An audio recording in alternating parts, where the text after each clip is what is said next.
Welcome to my astrological teachings.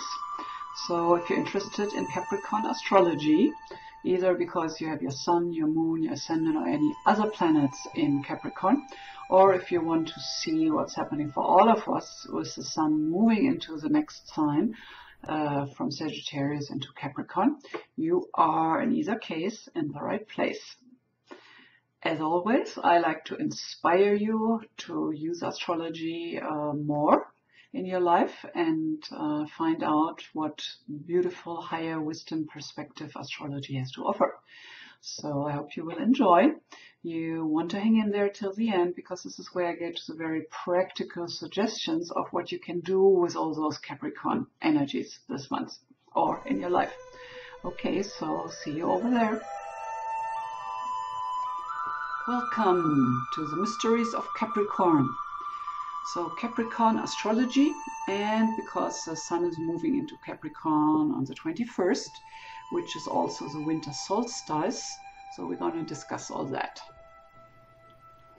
The sun will be moving from Sagittarius into Capricorn December 21st at 12:11 p.m. Eastern Standard Time. We will be talking about that, the sun moving into Capricorn, a little bit more specific about the winter solstice, because that's really one of the four important turning points in the zodiac and in the evolution of the year.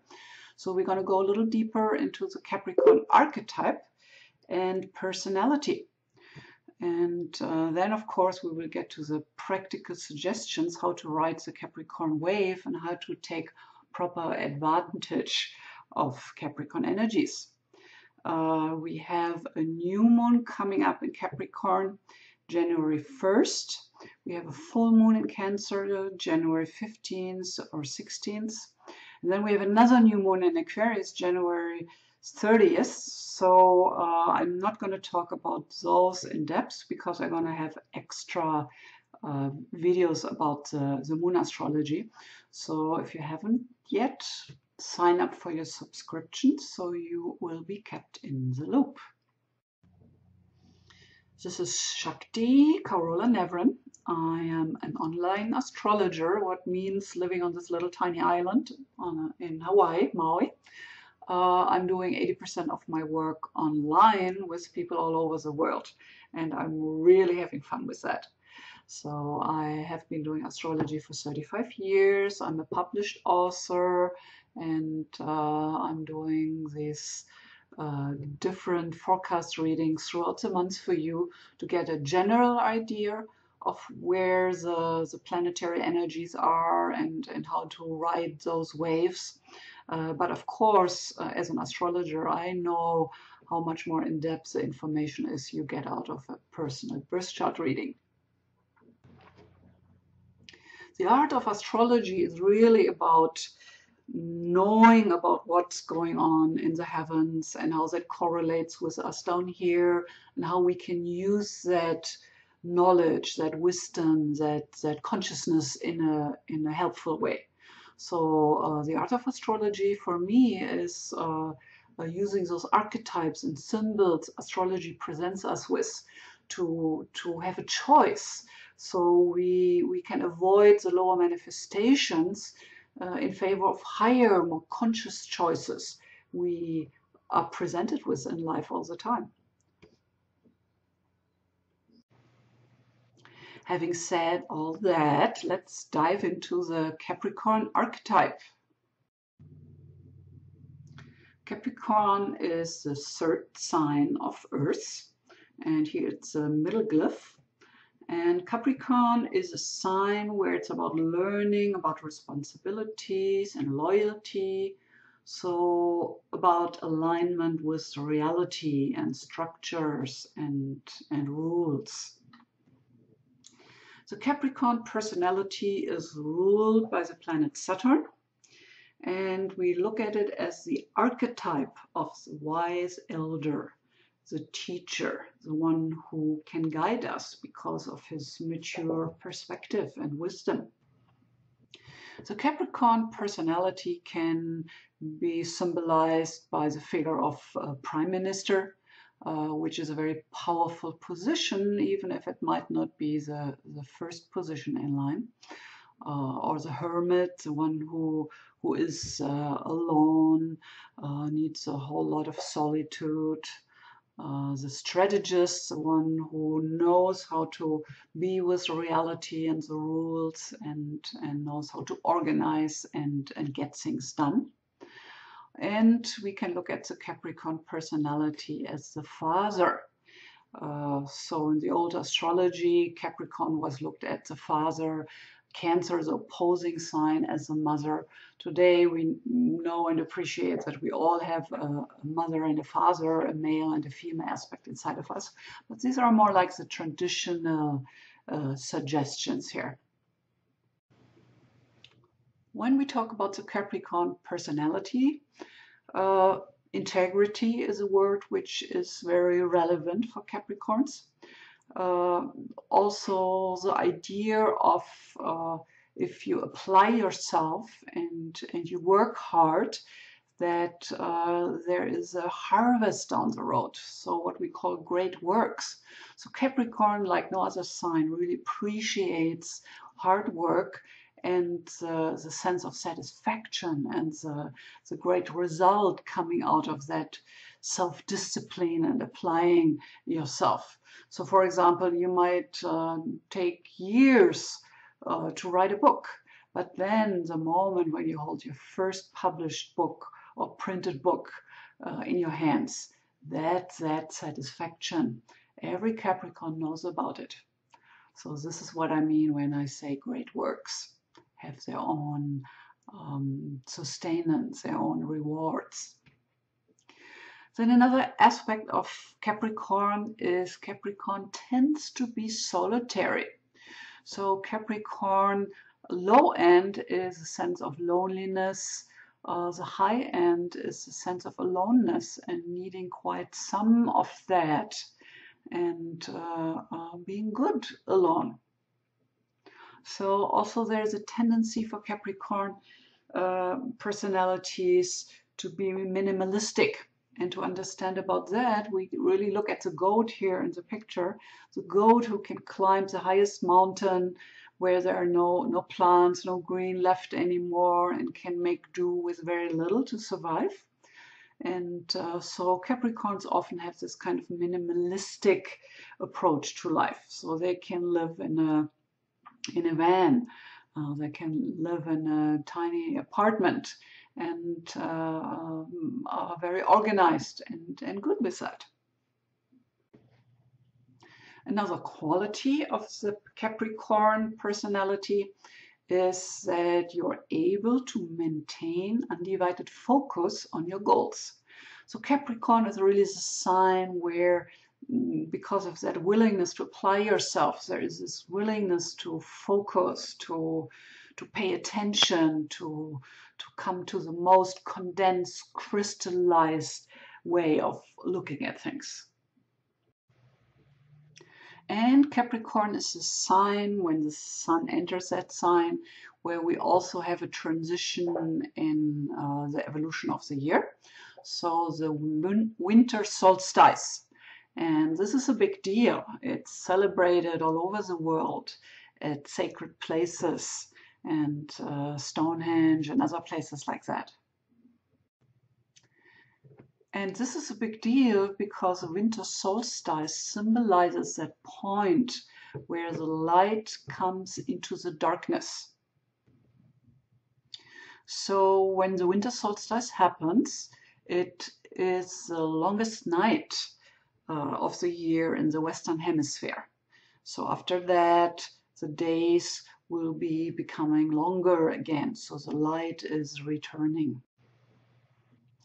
So the four corners of the zodiac relate to four different signs. So the first is Aries, which is the spring equinox. The second one is Cancer, which relates to the summer solstice. The third one relates to Libra, which is the autumn equinox. And the fourth one relates to Capricorn, which is the winter solstice we're talking about today. I think the most significant part about the winter solstice is really the shifting towards the light, shifting towards the life force energy with longer days represented by the stronger forces of the sun. In history as well as today, there's a profound emphasis on that turning point of the year when the light gets stronger than the darkness. The days get longer than the nights. So I think this is why the winter solstice is really special compared to all the other corner points. And like all the other signs in the zodiac, Capricorn has a shadow. So the archetype of that shadow is the tyrant, the control freak, which comes with a whole load of rigidity. And this is the only way, my way is the highway. And the tendency to be a workaholic, to forget about fun and joy life has to offer. And when you go too much down that road, you might encounter depression, loneliness. It can feel like an endless winter for the soul. And of course, I only point this out that this is a low-end possibility of Capricorn.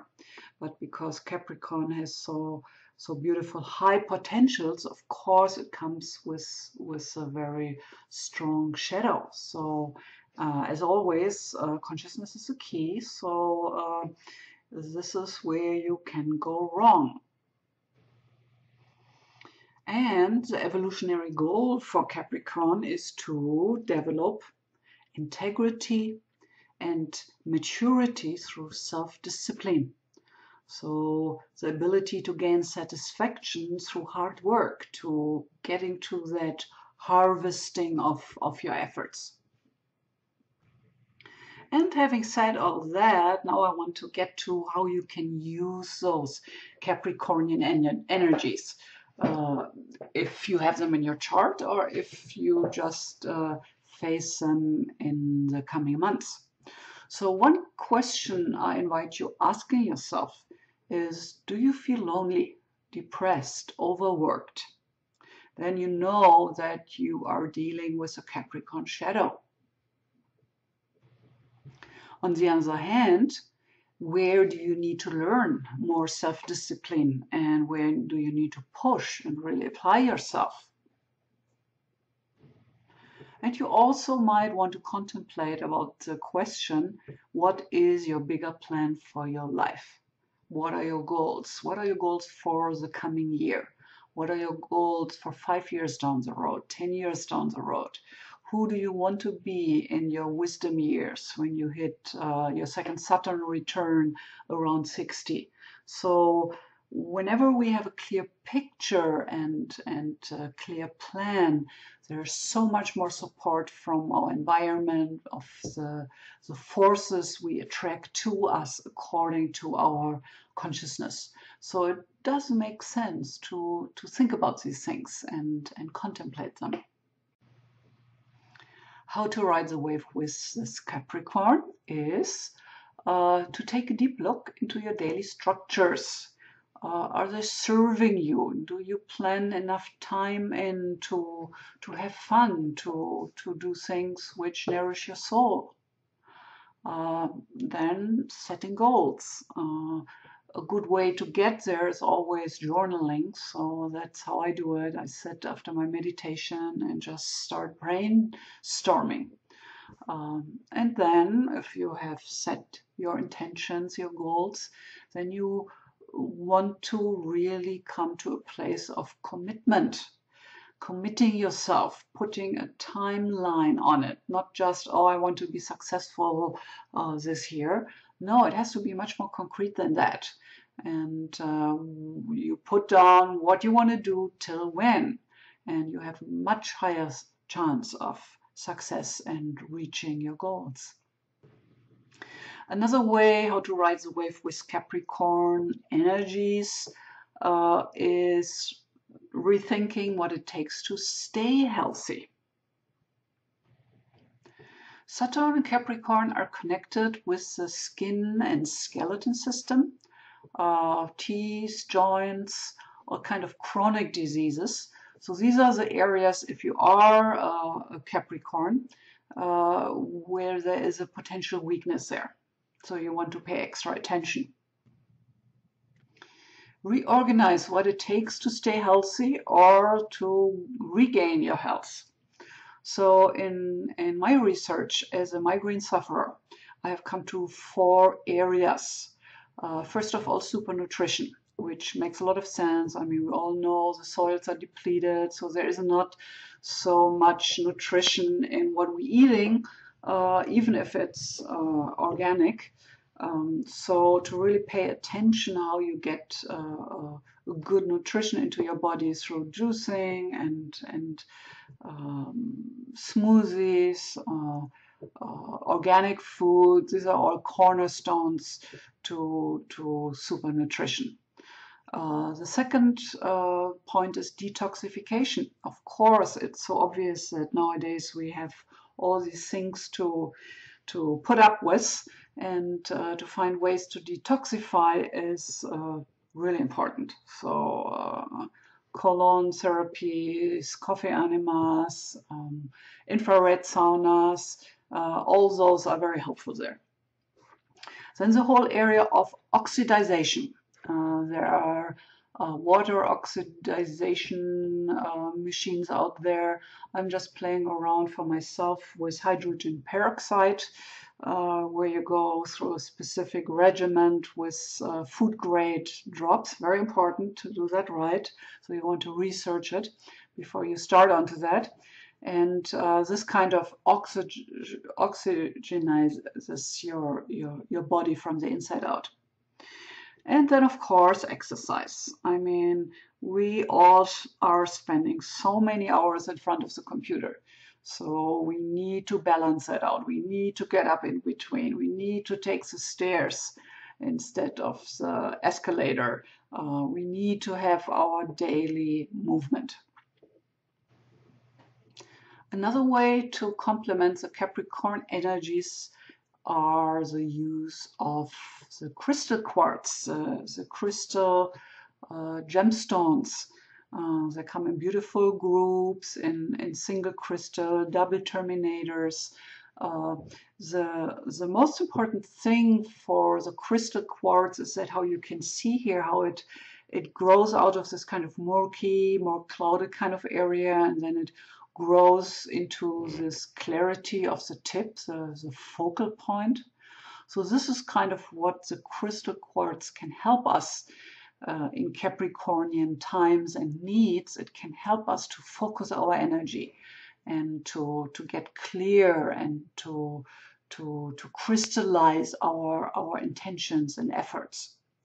So if you're interested in gemstone therapy and metaphysical aspects, I'm gonna send out a more in-depth video about the crystal quartz and its metaphysical qualities for this month.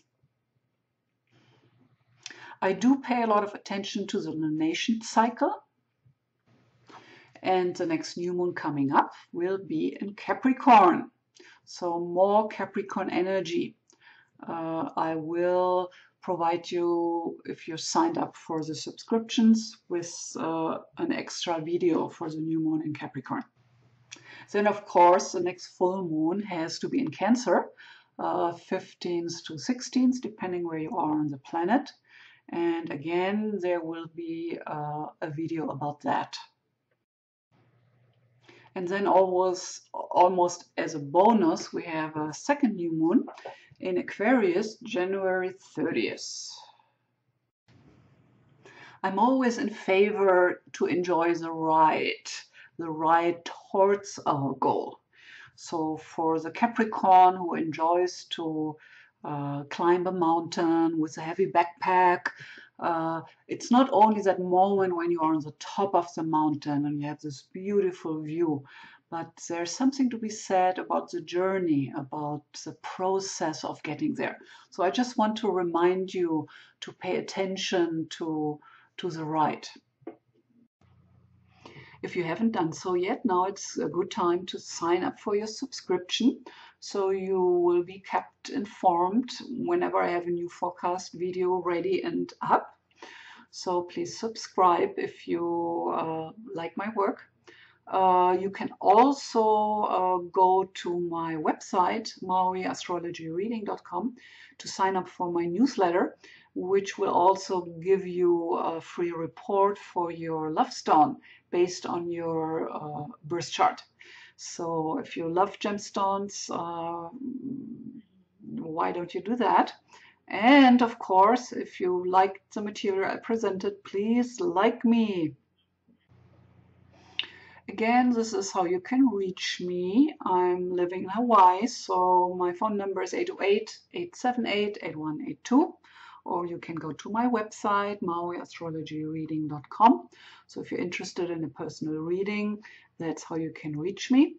I have been doing astrology for 35 years, so I have a lot of experience, and I really, really love to do this work because I see again and again how much of a difference it can make in somebody's life to have that kind of high wisdom and evolutionary perspective. So call me and we can do our reading through Skype online, and you can come visit me here on Maui. So as we say here, aloha, and thank you for visiting, and I see you soon.